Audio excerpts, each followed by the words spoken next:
হঠাৎ করে যদি আমার সেমাই খেতে ইচ্ছে করে তখন এই রেসিপিটা ফলো করে আমি ঝটপট করে সেমাইটা রান্না করে ফেলি, যার টেস্ট অনেক ভালো হয়। হ্যালো এভরিওয়ান, আসসালামু আলাইকুম। সেমাই তো অনেকভাবে রান্না করা যায়, তবে আমার যখন হুটহাট সেমাই খেতে ইচ্ছে করে তখন ঝটপট করে আমি এই রেসিপিটা ফলো করেই বানিয়ে ফেলি। আর এখানে আমি প্রথমে একটা কড়াইতে দুধ নিয়ে নিলাম, আর দুধের মধ্যে আমি 2টা এলাচ দিয়ে দিলাম একটু ফাটিয়ে, আর একটা দারচিনি দিয়ে দিলাম, একটা তেজপাতাকে 2টা টুকরো করে, আর দিয়ে এটাকে আমি একটু বলক আসা পর্যন্ত ওয়েট করব। এই ফাঁকে আমি এটাকে একটু নেড়ে চেড়ে ভালোভাবে একটু মিশিয়ে নিলাম দুধটাকে। এরপর যখন দুধটা খুব ভালোভাবে গরম হয়ে যাবে, বলক আসতে থাকবে, তখন সেই মুহূর্তে আমি এখানে চিনিটা দিয়ে দিব।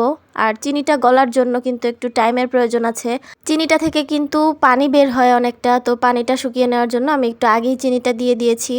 আর এরপর যখন বলক এসে যাবে, প্রায় 2-3টা বলক এসে গেলে কিন্তু দুধটা ভালোভাবে জাল করা হয়ে যাবে। আর এই পর্যায়ে কিন্তু চিনিটাকে গলার জন্য খুব ভালোভাবে নেড়ে চেড়ে দিতে হবে, নয়তো কিন্তু নিচে একটু দলা পেকে যাওয়ার সম্ভাবনা থেকে যাবে। তো আমি একটু বারবার করে এটাকে নেড়ে দিচ্ছিলাম। এখন দুধটার মধ্যে আমি সামান্য পরিমাণে একটু লবণও দিয়ে দিব। আর এই ফাঁকে আমি একটু দেখে নিলাম যে আমি এখানে একটু গুঁড়া দুধও দিব, তার জন্য আমি এখানে হাফ গ্লাস গুঁড়া দুধ নিয়েছি। এটাকে আমি হালকা একটু কুসুম গরম পানি দিয়ে তারপর এটাকে আমি গুলিয়ে নিব।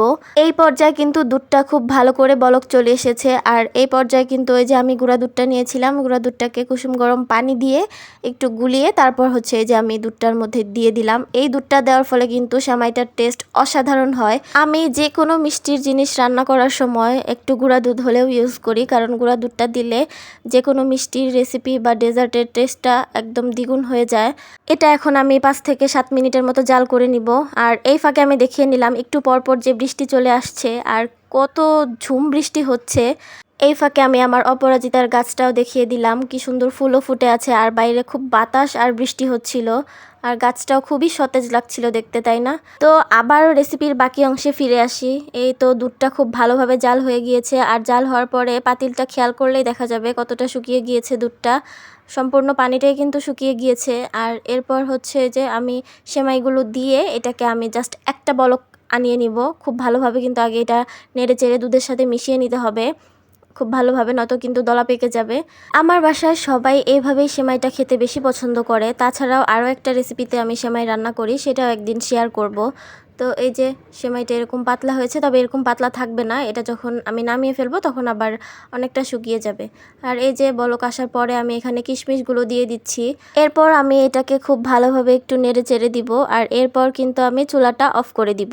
আমার সেমাইয়ের রেসিপিটা কেমন লাগলো অবশ্যই জানাবেন। আর এই ছিল আমার আজকের ভিডিও। বাসায় পিঠা বানিয়েছিল, আমি সেই পিঠার সাথে সেমাইটাকে সার্ভ করেছি।